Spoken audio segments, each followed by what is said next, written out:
오늘 우리에게 주신 하나님의 말씀은 신명기 9장 13절에서 21절입니다. 함께 보도록 하겠습니다. 여호와께서 또 내게 말씀하여 이르시되 내가 이 백성을 보았노라. 보라, 이는 목이 곧은 백성이니라. 나를 막지 말라. 내가 그들을 멸하여 그들의 이름을 천하에서 없애고 너를 그들보다 강대한 나라가 되게 하리라 하시기로, 내가 돌이켜 산에서 내려오는데 산에는 불이 붙었고 언약의 두 돌판은 내 두 손에 있었느니라.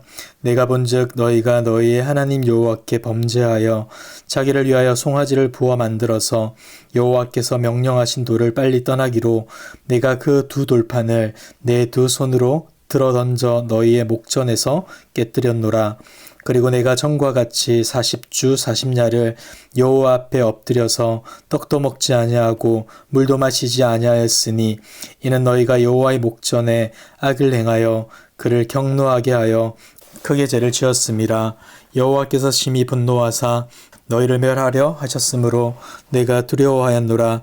그러나 여호와께서 그때에도 내 말을 들으셨고 여호와께서 또 아론에게 진노하사 그를 멸하려 하셨으므로 내가 그때에도 아론을 위하여 기도하고 너희의 죄 곧 너희가 만든 송아지를 가져다가 불살라 찢고 티끌같이 가늘게 갈아 그 가루를 산에서 흘러내리는 시내에 뿌렸느니라. 아멘. 모세는 지금까지 하나님께 대한 이스라엘의 반역을 꾸준히 지적해왔습니다. 처음에는 그 비난을 수긍하면서 듣고만 있던 사람들 중에 더러는 모세의 비난이 강해짐에 따라서 우리와 우리 조상들이 그렇게 잘못했나 하며 반론하고 싶은 사람도 생기기 시작했을 것입니다. 좋은 소리도 자꾸 하면 듣기 싫은 법인데 하물며 그들의 조상과 부모를 욕하는 듯한 소리를 계속 듣고 있자니 그들의 마음이 편치만은 않았을 것이 분명합니다. 이런 분위기를 의식한 듯 모세는 백성들의 모든 반론을 한순간에 잠재울 수 있는 한 사건을 회고합니다. 바로 시내산에서 있었던 금송아지 숭배 사건입니다. 사실 모세는 이 일 외에도 다른 사건을 얼마든지 예로 들 수 있었습니다. 왜냐하면 이스라엘이 하나님께 반역한 일은 한두 가지가 아니었기 때문입니다. 그럼에도 불구하고 모세가 이 시점에서 금송아지 사건을 회고하는 것은 이 사건만큼이나 이스라엘의 반역적 습성을 잘 보여주는 사건이 없기 때문입니다.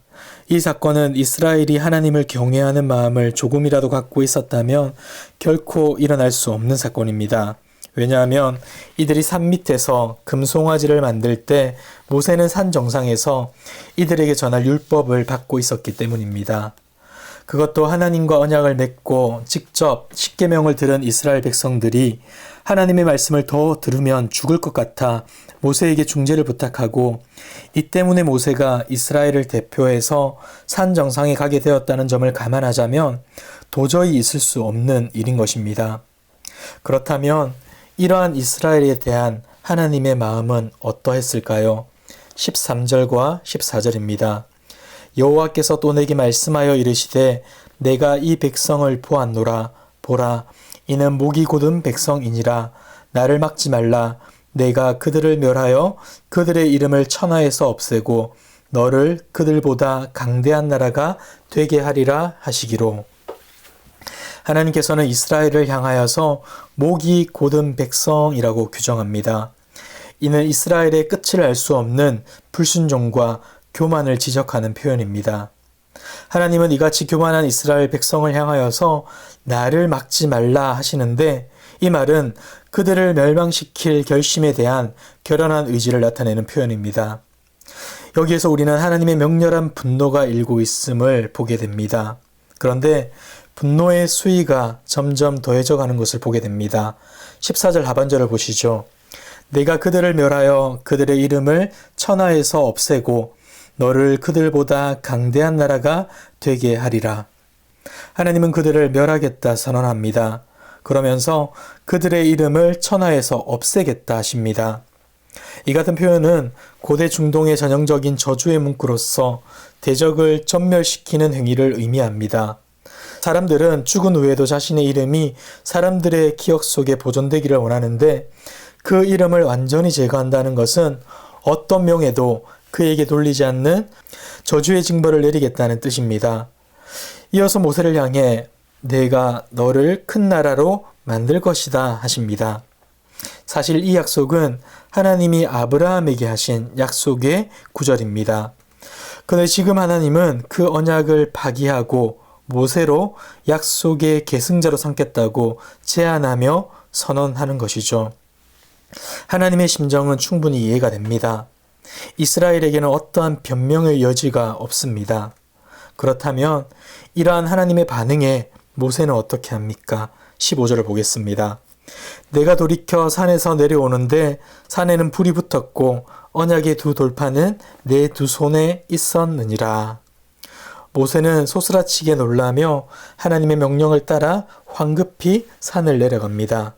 내려오는 길에 시내산을 보니 하나님의 임재를 상징하는 불이 여전히 그곳에 있었으며 자신의 두 손에는 하나님의 언약의 상징인 두 돌판이 있었습니다.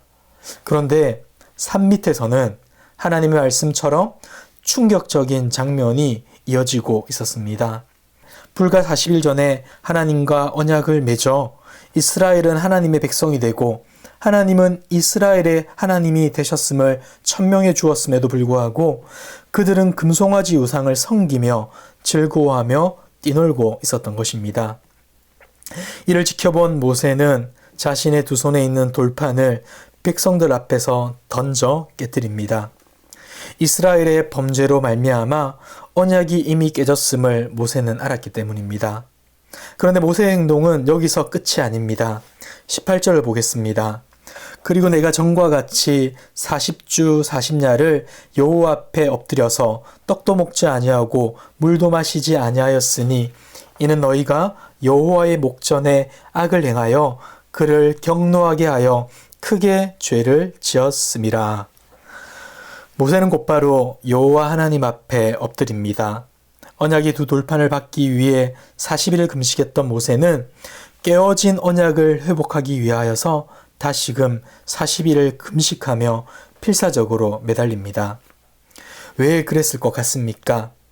지금 모세에게 두려운 것은 금식의 고통이 아니라 이스라엘에게 임한 하나님의 진노였기 때문입니다. 하나님은 이스라엘과 아론에게 진노하사 그들을 멸하고자 하셨습니다. 이를 알았던 모세는 어떻게든 하나님의 진노가 그들에게 부어지지 않기를 간구하고 또 간구했던 것이죠. 모세는 이와 같은 기도와 함께 한 가지의 행동을 다합니다. 21절을 보겠습니다. 너희의 죄, 곧 너희가 만든 송아지를 가져다가 불살라 찢고 티끌같이 가늘게 갈아 그 가루를 산에서 흘러내리는 시내에 뿌렸느니라. 그는 그들이 섬겼던 금송아지 형상을 제거하기 시작합니다. 금송아지를 불사르고 찢고 가늘게 갈아서 산에서 흘러내리는 시내에 뿌려 없애버린 것이죠. 이와 같은 모세의 기도와 모세의 행동은 하나님의 진노를 누그러뜨리게 되고 결국 이스라엘은 전멸당할 위기에서 모면하게 됩니다. 오늘의 말씀을 보면서 한 두 가지를 생각해 보았으면 좋겠습니다. 먼저 우리의 참 중보자이신 예수님을 바라보시길 바랍니다. 우리는 오늘 하나님의 진노가 임하는 것으로 인해 최선을 다해 중보하는 모세의 모습을 보게 됩니다. 이스라엘이 하나님께 용서받을 수 있었던 것은 목숨을 건 모세의 중보기도가 있었기 때문입니다. 그러나 우리에게는 모세보다 더 뛰어나고 완전한 중보자가 계십니다. 죄로 죽었던 우리를 대신하여 십자가에서 하나님의 진노를 친히 감당하신 그분, 바로 예수 그리스도이십니다. 사랑하는 성도 여러분, 예수님이 십자가에 달려 돌아가심으로 우리가 구원을 받았습니다. 예수님이 우리를 향한 하나님의 진노를 감당하심으로 우리가 은혜의 보좌 앞에 담대히 나아갈 수 있게 된 것입니다. 사랑하는 성도 여러분, 날마다 이 대속의 은혜를 잊지 말고 기억하길 바랍니다. 그리하여 오직 하나님만을 믿고 섬기며 예배할 수 있는 거룩한 하나님의 백성 되시는 저와 여러분들 되길 주님의 이름으로 축복합니다. 두 번째는 다른 이들을 위해 기도하는 중보자가 되어야 합니다. 우리의 참 중보자이신 예수님은 우리가 다른 이들을 위해 기도하는 자 되기를 원하십니다. 나의 아픔과 어려움에만 반응하는 자가 아니라 주님이 보게 하신 많은 이들을 위해 기도하길 원하신다는 것이죠. 사랑하는 성도 여러분, 40일간의 금식을 마친 후 산 아래로 내려온 모세는 백성들의 우상 숭배를 보고 곧바로 무릎을 꿇고 기도했습니다. 어떻게든 하나님의 진노가 그들에게 부어지지 않기를 바라면서 그렇게 간구했던 것입니다. 그렇다면 우리는 어떠한 마음으로 다른 이들을 보고 있습니까? 주님의 마음으로 바라보는 우리 모두가 되기를 소망합니다. 누군가를 비난하고 정죄하는 것은 그렇게 어렵지가 않습니다. 하지만 그들을 긍휼히 여기며 기도하는 것은 하나님의 은혜로만 가능한 것입니다. 사랑하는 성도 여러분, 날마다 하나님의 대속의 은혜를 누리며 그 은혜의 방식을 따라서 다른 이들을 위해 마음으로 기도하는 저와 여러분들이 되길 소망합니다. 이 기도의 자리를 통하여서 다른 사람들을 살려내고 뿐만 아니라 그 기도의 자리를 통하여서 주님의 깊은 사랑을 경험하는 저와 여러분들이 되시길 주님의 이름으로 축복합니다. 기도하겠습니다. 사랑과 은혜가 풍성하신 하나님 아버지, 죄로 인해 죽었던 우리를 구원해 주시고 당신의 자녀로 삼아 주심에 감사드립니다. 그럼에도 여전히 죄 짓는 것에 익숙한 우리임을 고백합니다. 주님의 변함없는 사랑으로 용서해 주시고 주님의 선하신 뜻에 순종할 수 있는 은혜를 더하여 주옵소서. 날마다 주님의 십자가를 바라봄으로 오직 하나님만을 예배하는 거룩한 백성 되게 하시며 다른 이들을 위하여 마음으로 기도할 수 있는 우리 모두 될 수 있도록 인도하여 주옵소서. 이 모든 말씀 예수님의 이름으로 기도드립니다. 아멘. 이 시간 기도하실 때 주신 말씀을 붙들고 기도하시고 주간 기도 제목을 따라서 모든 소그룹 모임과 코로나19 신부산 교회 공동기도문으로 함께 기도하겠습니다. 기도하겠습니다.